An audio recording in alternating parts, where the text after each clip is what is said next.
નમસ્કાર વિદ્યાર્થી મિત્રો, એજ્યુટેકનો ચેનલમાં આપનું સ્વાગત છે। આજે આપણે ધોરણ 9 વિષય વિજ્ઞાનમાં પ્રકરણ નંબર 7 ગતિ તેના સ્વાધ્યાયના પ્રશ્નોના જવાબની સમજ મેળવીશું। વિદ્યાર્થી મિત્રો, ધોરણ 9 વિષય વિજ્ઞાનના તમામ પ્રકરણના સ્વાધ્યાયના પ્રશ્નોના જવાબનું સંપૂર્ણ સોલ્યુશન તમે વિડીયોના ડિસ્ક્રિપ્શન બોક્સમાં આપેલી લિંક પરથી મેળવી શકશો। તો ચાલો શરૂ કરીએ ધોરણ 9 વિષય વિજ્ઞાનમાં પ્રકરણ નંબર 7 ગતિના સ્વાધ્યાયના પ્રશ્નોના જવાબની સમજ।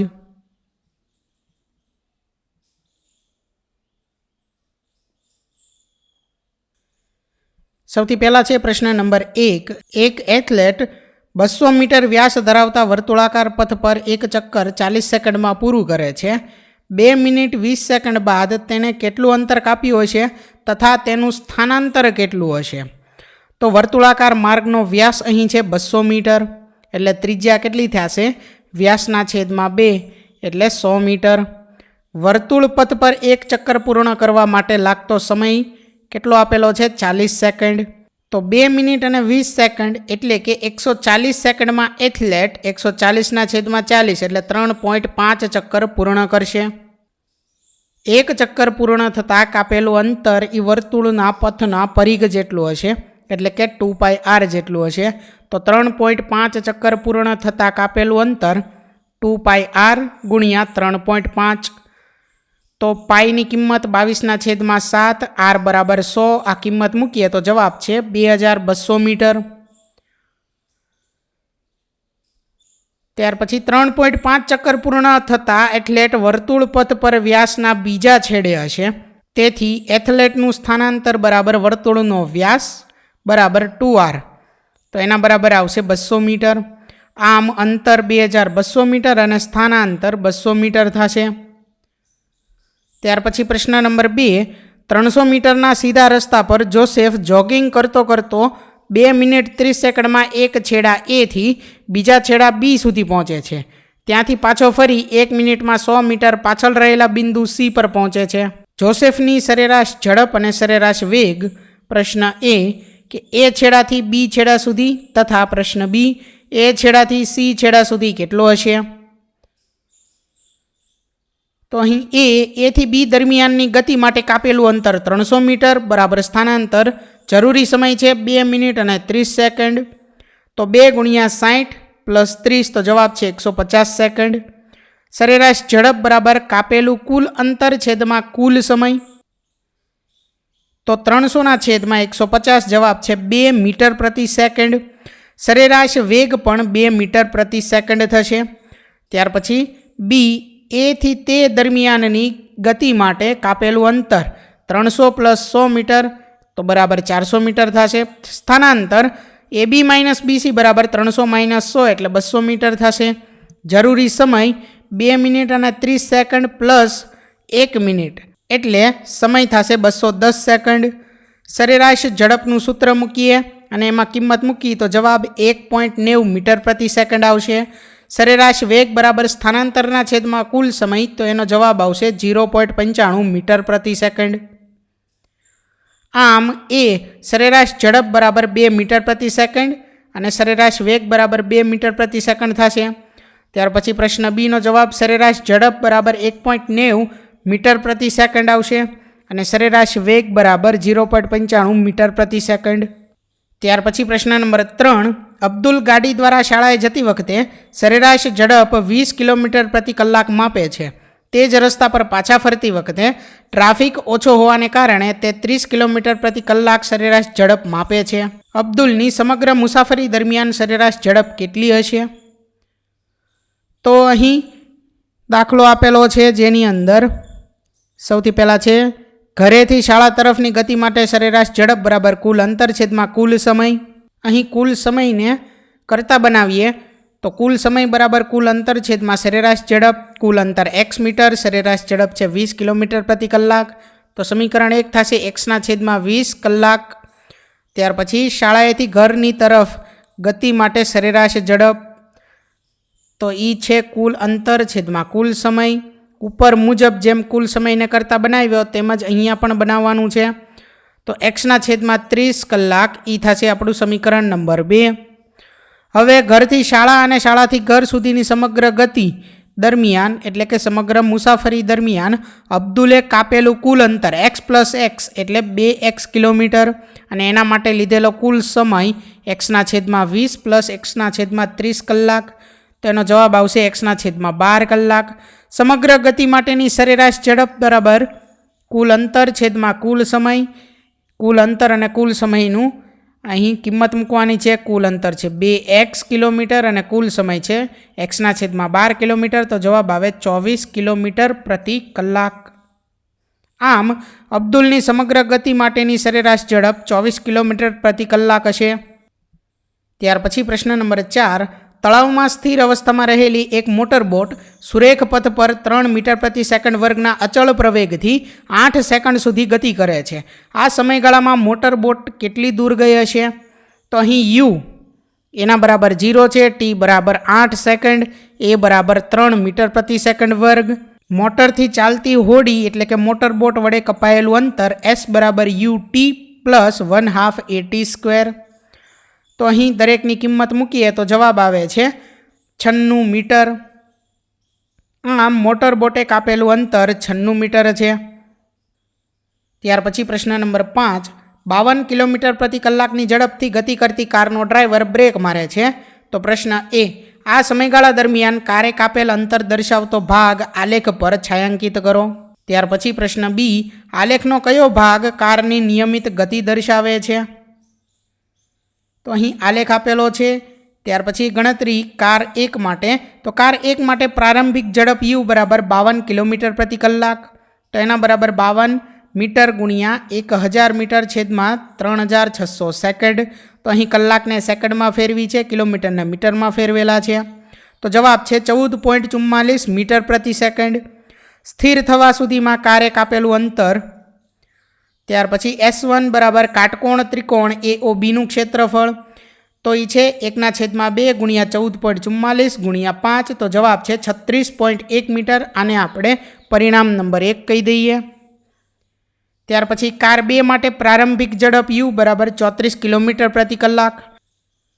તો 34 ગુણ્યા 100 મીટર છેદમાં 3600 સેકન્ડ એટલે કે અહીં કિલોમીટરને મીટરમાં અને કલાકને સેકન્ડમાં ફેરવેલા છે. તો જવાબ છે 9.44 મીટર પ્રતિ સેકન્ડ.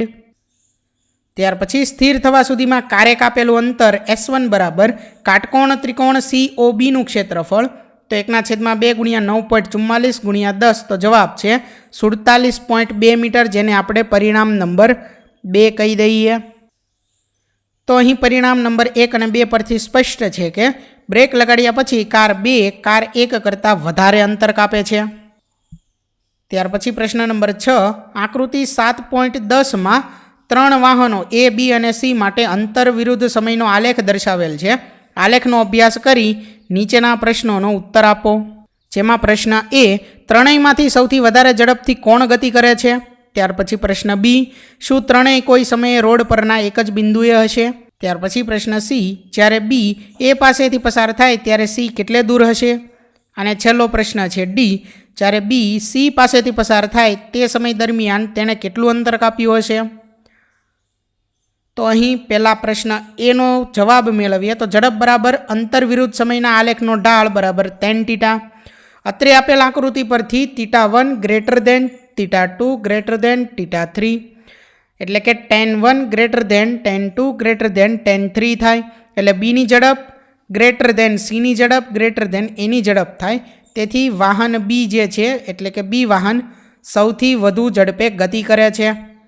ત્યાર પછી પ્રશ્ન બીનો જવાબ લખીએ કે રોડ પર ત્રણેય વાહનો એકસાથે ત્યારે જ જોવા મળે કે જ્યારે ત્રણેય વાહનોના આનુષાંગિક અંતરો અને સમયના મૂલ્યો એક સમાન હોય. એટલે કે અંતર વિરુદ્ધ સમયના આલેખો ત્રણેય વાહનો માટે એક સામાન્ય બિંદુ આગળ છેદે. પણ આપેલ આકૃતિમાં આવું એક પણ સામાન્ય છેદન બિંદુ નથી.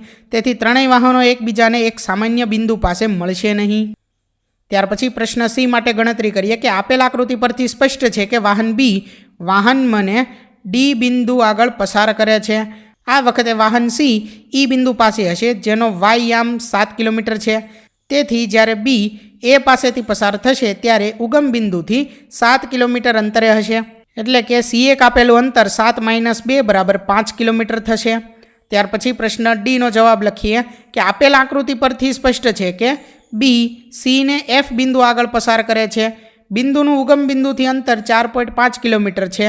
તેથી જ્યારે બી સી પાસેથી પસાર થશે ત્યારે બી ઉગમ બિંદુથી 4.5 કિલોમીટર અંતરે હશે. તેથી બી એક આપેલું અંતર કેટલું થશે? 4.5 કિલોમીટર. ત્યાર પછી પ્રશ્ન નંબર 7, 20 મીટરની ઊંચાઈ પરથી એક દડાને નીચે પડવા દેવામાં આવે છે. જો તેનો વેગ 10 મીટર પ્રતિ સેકન્ડ વર્ગના નિયમિત પ્રવેગથી વધતો હોય તો તે કેટલા વેગથી જમીન સાથે અથડાશે? કેટલા સમય બાદ તે જમીન સાથે અથડાશે? તો અત્રે યુ બરાબર 0, એ બરાબર 10 મીટર પ્રતિ સેકન્ડ વર્ગ અને એસ કેટલો આપેલો છે? 20 મિનિટ. તો 2as બરાબર v² - u². અહીં કિંમત મૂકીએ તો 2 કૌંસમાં એની જગ્યાએ 10 એને ગુણ્યા એસની જગ્યાએ 20 બરાબર વીનો વર્ગ માઇનસ યુ અહીં 0 છે એટલે 0નો વર્ગ 0 થશે. તો વી વર્ગ બરાબર 400 મીટર વર્ગ પ્રતિ સેકન્ડ વર્ગ થશે અને વી બરાબર 20 મીટર પ્રતિ સેકન્ડ થશે. હવે વી બરાબર યુ પ્લસ એ ટી, તો જવાબ આવશે 2 સેકન્ડ.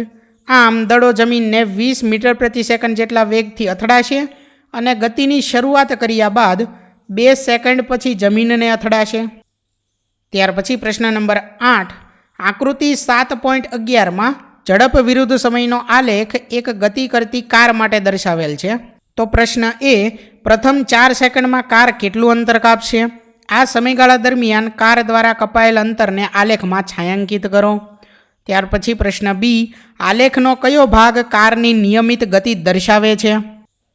તો સૌથી પહેલાં એ પ્રશ્નનો જવાબ લખીએ કે આલેખ પરથી સમય અક્ષ પર 10 અતિ નાના વિભાગ બરાબર 2 સેકન્ડ, ઝડપ અક્ષ પર 10 અતિ નાના વિભાગ બરાબર 2 મીટર પ્રતિ સેકન્ડ. તો અહીં 2 × 2 બરાબર 4 મીટર થશે. પ્રથમ 4 સેકન્ડ દરમિયાન ઝડપ વિરુદ્ધ સમયના આલેખ અને સમય અક્ષ વડે ઘેરાતા વિસ્તારનું ક્ષેત્રફળ બરાબર 400 નાના ચોરસ લગભગ. અત્રે છાંયાંકિત ભાગમાંના અતિ નાના ચોરસોની સંખ્યા ગણતી વખતે જે ચોરસ અડધા કે તેના કરતાં વધુ છાંયાંકિત છે તેમને પૂર્ણ ચોરસ તરીકે ગણ્યા છે, જ્યારે જે અતિ નાના ચોરસ અડધાથી ઓછા છાંયાંકિત છે તેમને ગણતરીમાં લીધેલા નથી. હવે અતિ નાના ચોરસની સંખ્યા અનુરૂપ અંતર તો 100 છે. અતિ નાના ચોરસની સંખ્યા સામે અનુરૂપ અંતર 4 મીટર છે. તો 400 ચોરસની સંખ્યા હોય તો અનુરૂપ અંતર કેટલું થશે? તો પ્રથમ 4 સેકન્ડ દરમિયાન કારે કાપેલ અંતર 400 × 4 મીટરના છેદમાં 100, તો જવાબ છે લગભગ 16 મીટર. ત્યાર પછી પ્રશ્ન બીનો જવાબ લખીએ કે અચળ ગતિમાં પદાર્થની ઝડપ સમય સાથે અચળ રહે છે. તેથી ટી બરાબર 6 સેકન્ડથી લઈને ટી બરાબર 10 સેકન્ડ સુધી આલેખના ભાગમાં કાર અચળ ગતિ કરશે. ત્યાર પછી પ્રશ્ન નંબર 9, નીચેના પૈકી કઈ પરિસ્થિતિ શક્ય છે તથા દરેકના ઉદાહરણ આપો. જેમાં એ છે કોઈ વસ્તુ કે જેનો પ્રવેગ અચળ પણ વેગ શૂન્ય હોય. તો જવાબમાં આપણે લખી શકીએ કે અમુક ઊંચાઈએથી મુક્ત પતન કરતો પદાર્થ, એટલે કે મુક્ત પતન કરતા પદાર્થનો પ્રારંભિક વેગ યુ શૂન્ય હોય છે પણ તેનો પ્રવેગ 9.8 મીટર પ્રતિ સેકન્ડ વર્ગ જેટલો અચળ હોય છે. એટલે કોઈ વસ્તુ કે જેનો પ્રવેગ અચળ હોય પણ વેગ શૂન્ય હોય તો એનો જવાબ છે કે અમુક ઊંચાઈએથી મુક્ત પતન કરતો પદાર્થ. ત્યાર પછી આગળ બી, કોઈ વસ્તુ કે જે પ્રવેગિત છે પણ તેની ઝડપ નિયમિત હોય. તો એના જવાબમાં આપણે લખી શકીએ કે નિયમિત વર્તુળમય ગતિ કરતો પદાર્થ.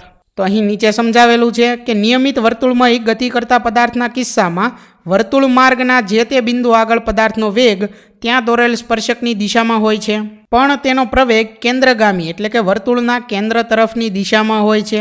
અર્થાત પદાર્થનો વેગ અને પ્રવેગ પરસ્પર લંબ હોય છે. ત્યાર પછી પ્રશ્ન નંબર 10, એક કૃત્રિમ ઉપગ્રહ 42,250 કિલોમીટર ત્રિજ્યાની વર્તુળાકાર કક્ષામાં પરિભ્રમણ કરે છે. જો તે 24 કલાકમાં પૃથ્વીનું પરિક્રમણ કરતો હોય તો તેની ઝડપ ગણો. એટલે અહીં ત્રિજ્યા આપેલી છે 42,250 કિલોમીટર, એટલે 42,250 × 1000 મીટર. તો અહીં આપણે શું કરેલું છે, કિલોમીટરને મીટરમાં ફેરવેલા છે એટલે એને ગુણ્યા 1000 મીટર કર્યું છે. એક પરિક્રમણ પૂર્ણ કરવા લાગતો સમય બરાબર 24 કલાક બરાબર 24 × 60 × 60, એટલે કે અહીં સેકન્ડમાં જવાબ ફેરવવા માટે 60 વડે ગુણાકાર કરેલો છે. ઉપગ્રહની ઝડપ v બરાબર અંતર છેદમાં સમય, અંતર અહીં 2πr છે, સમય 24 × 60 × 60 છે. તો અહીં કિંમત મૂકીએ પાઈ બરાબર 22/7, આર બરાબર 42,250 ગુણ્યા 1000. તો જવાબ આવશે 3073.74 મીટર પ્રતિ સેકન્ડ અથવા તો 3.07374 કિલોમીટર પ્રતિ સેકન્ડ. આ બેમાંથી કોઈ એકમાં આપણે જવાબ લખી શકીએ.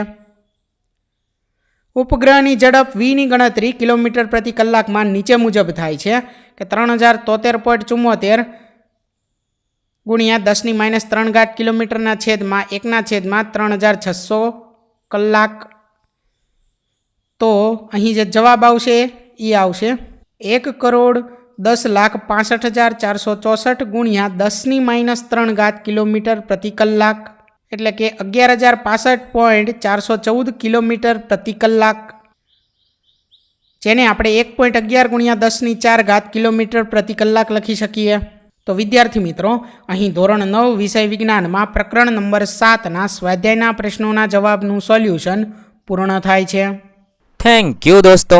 એજ્યુકટેકનો ચેનલ તરફથી વિડીયો નિહાળવા બદલ આપનો આભાર. આવા બીજા વિડીયોઝ નિહાળવા માટે અમારી યુટ્યુબ ચેનલ એજ્યુકટેકનો અત્યારે જ સબસ્ક્રાઇબ કરો. આભાર દોસ્તો.